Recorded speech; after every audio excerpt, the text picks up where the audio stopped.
Hi, everybody. It's Shauna Bennett, and I'm going to be reading you my book series. The first in the series is called Soul Song, and it's at a fairy tale series on Instagram if you want to check it out. There's going to be 6 books total in this series. So, on this first one, I'm going to read you the opening and the prologue, and then I'll try to read you 1 or 2 chapters each time.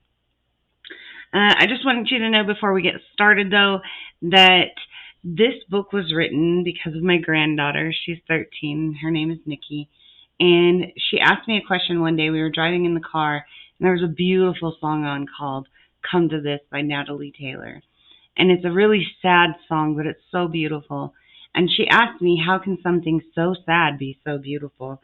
And so instead of explaining it to her, I wrote this book series for her. So I hope you guys enjoy it as much as she does, and welcome to my world. Soul Song opening. Let us talk of fairies, and let us speak of fae. Sometimes you see them in the forest dancing night and day. You may see them in the moonlight gazing up at Venus, but only a glimpse you will ever see because they live in the world between us. If you catch their attention, approach them very lightly. It may take years, so hold your vigil nightly. But if you have the chance, sit and watch them dance. They love the power of nature, and it loves them back. The power to raise the wind, and the beauty to still your soul, for they have that knack. Be careful, though, because even though they are beautiful, they are terrible too. They love all of nature, but they certainly don't love you. So if you happen upon a fae one night or ill-fated day, do yourself a favor and turn and run away. Prologue. The woman sat at the back of the run-down, poorly lit bar in the early afternoon. Even though it was early in the day, a group of what she assumed were regulars populated the bar. They were a questionable-looking bunch, and she guessed their activities weren't lawful most of the time. The old beer signs that decorated the walls hadn't been replaced in decades, and neither had any of the furniture from the looks of it. She looked out of place among the patrons, which would usually bring them entertainment. She had long, chestnut brown hair that was streaked with gray. Her dress was long and flowing. When she walked, it reminded her of the ocean waves crashing against the shore.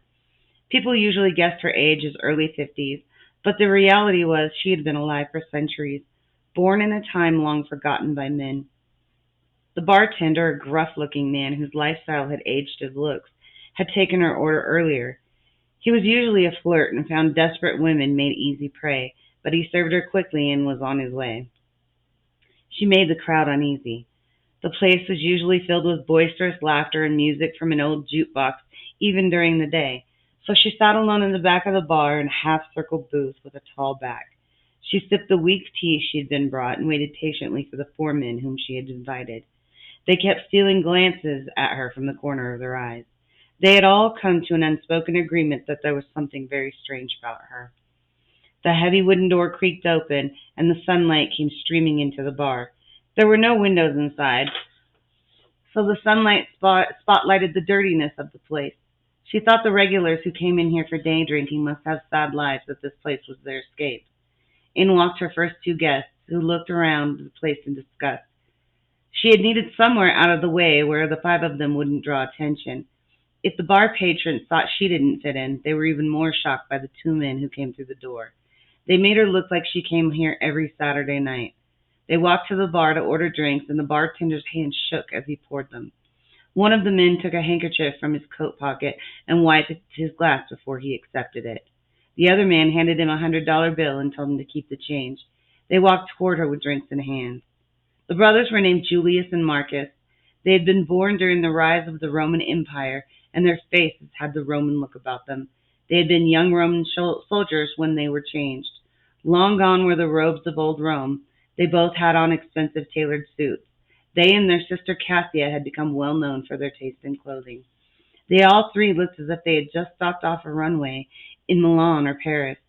Today was no exception. They had not dressed down for this occasion.